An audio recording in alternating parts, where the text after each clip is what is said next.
નમસ્કાર, આપ જોઈ રહ્યા છો નેશન પ્લસ ન્યૂઝ. હું છું આપની સાથે હેતલ ભગત. વડોદરામાં ચોમાસા બાદ પણ નેશનલ હાઈવે બિસ્માર બન્યો છે. દેણા ચોકડી પરના બ્રિજ ઉપર મસ્ત મોટા ખાડાઓનું સામ્રાજ્ય સર્જાયું છે, જેને પરિણામે અકસ્માતનો ભય પણ સતત સતાવી રહ્યો છે. લાખો રૂપિયાનો ટોલ ટેક્સ વસૂલવા પછી પણ પરિણામ શૂન્ય આવ્યું છે. ભારદારી વાહન ચાલકો સહિત નાના વાહન ચાલકોને પણ આ બિસ્માર રોડને પ્રતાપે ભારે હાલાકીનો સામનો કરવો પડે છે. National highway authority of India દ્વારા વારંવારની રજૂઆતો બાદ પણ સમારકામ કરવામાં આવ્યું નથી. ત્યારે તાત્કાલિક બ્રિજ ઉપરના ખાડા દૂર થાય એવી વાહન ચાલકો માંગ કરી રહ્યા છે.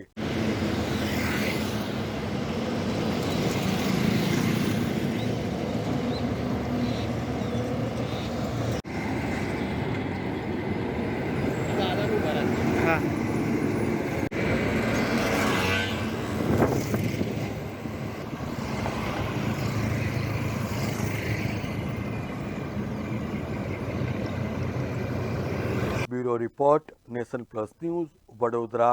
સમાચારોના સતત અપડેટ મેળવવા માટે અમારી નેશન પ્લસ ન્યૂઝની યુટ્યુબ ચેનલને સબસ્ક્રાઇબ કરો, બેલ આઇકન દબાવો અને જોડાયેલા રહો ફેસબુક, ઇન્સ્ટાગ્રામ અને ટ્વિટર પર.